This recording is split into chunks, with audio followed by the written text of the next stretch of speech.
আজকে মাধ্যমিক পরীক্ষা শুরু হচ্ছে, আর কিছুক্ষণ পরেই ছাত্রছাত্রীরা কোশ্চেন পেপার পাবে। তারা তাদের জীবনের প্রথম বড় পরীক্ষা দিতে যাচ্ছে, তাদেরকে শুভেচ্ছা জানাই।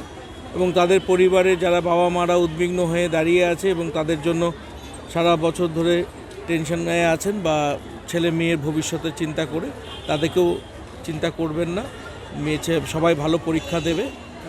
এই ছাড়া আমাদের প্রিপারেশন দার্জিলিং জেলা প্লেন্সের সেটা সমস্তটা আমরা প্রিপেয়ার্ড ওয়েতে আছি। অ্যাডমিনিস্ট্রেশন ফুল সাপোর্ট আছে, DM sir, ADM education sir, আমাদের এসডিও স্যার, আমাদের হেলথের সিএমওইচ এসএমওইচ থেকে শুরু করে স্যাররা, আমাদের শিলিগুড়ি হসপিটালের সুপার, আমাদের নর্থ বেঙ্গল মেডিকেল কলেজের এমএসবিপি, সবাই খুব অ্যালার্ট কন্ডিশনে আছে এবং সবাই টাইট ভিজিলের মধ্যে এই মাধ্যমিক পরীক্ষাটা প্রত্যেক বছর যেমন হয় এই বছরও একই রকমভাবেই হচ্ছে, কোনো ব্যতিক্রম নেই।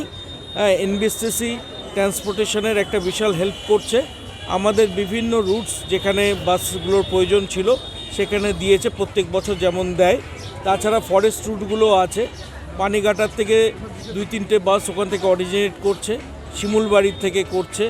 আমাদের এদিকে সেবক রোডের যে জায়গাগুলো, ওখান থেকেও আমাদের প্রত্যেকটা রেঞ্জার যারা আছে ডিএফওরা বলে দিয়েছেন, তারা ফরেস্ট ভিলেজ থেকে বাচ্চাদেরকে কালেক্ট করে তারা পয়েন্টে নিয়ে আসবে, সেখান থেকে এনবিএসটিসির বাস বা এমনি রুটের গাড়িগুলোতে করে ওরা আসছে। কোনো জায়গাতে ডাইরেক্ট ভেন্যু অবধি পৌঁছে দিচ্ছে যেখানে কাছাকাছি আছে। তো ফরেস্ট ডিপার্টমেন্ট থেকেও পূর্ণ সহযোগিতা আমাদের ছাত্রছাত্রীদের যারা মাধ্যমিক পরীক্ষার্থী আছে তাদেরকে দেওয়া হচ্ছে। কত সিট আছে, কত পরীক্ষার্থী আছে? আমাদের টোটাল 41টা ভেন্যু আছে, তার মধ্যে 10টা সেন্টার। আর টোটাল আমাদের রেজিস্টার্ড ক্যান্ডিডেট, আমাদের রেজিস্ট্রেশন করা যারা এই ইয়ার পরীক্ষা দিচ্ছে, আমাদের হচ্ছে 17,499।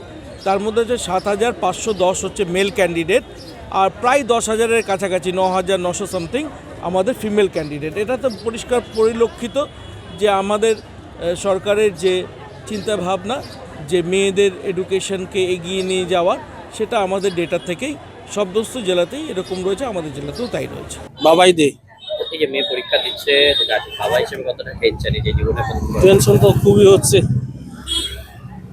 কিরকম কি করে তার উপরে পড়াশোনা তো ঠিকই করতেছে। পরীক্ষা কেন্দ্রে পৌঁছাতে কোনো অসুবিধা বা অ্যারেঞ্জমেন্ট কি রয়েছে? এখনই তো আসলাম, এখনো না ঢুকা অব্দি কিছু বলা যাচ্ছে না। কোনো অসুবিধা নেই, গার্ড আছে, পুলিশ আছে, আপনারা আছেন, অসুবিধা হওয়ার কথা না। আজ থেকে তো মাধ্যমিক পরীক্ষা, আপনার গার্জেন হিসেবে কতটা টেনশনে রয়েছে? সেরকম টেনশন নেই, সারা বছর পড়েছে কি হবে, এখন তো আর অসুবিধা করার কিছু নাই। লাস্ট সময় কেউ পড়ে না, সারা বছর পড়লে আমার মনে হয় লাস্ট সময় পড়ার দরকার লাগে না। অ্যারেঞ্জমেন্ট কিরকম দেখছেন এই যে স্কুলগুলোতে, পুলিশ বলুন বা পর্ষদ? না, খুবই ভালো, খুবই ভালো। কোনো অসুবিধা হয়েছে পরীক্ষা কেন্দ্রে? না, আমার নাম গৌতম রায়।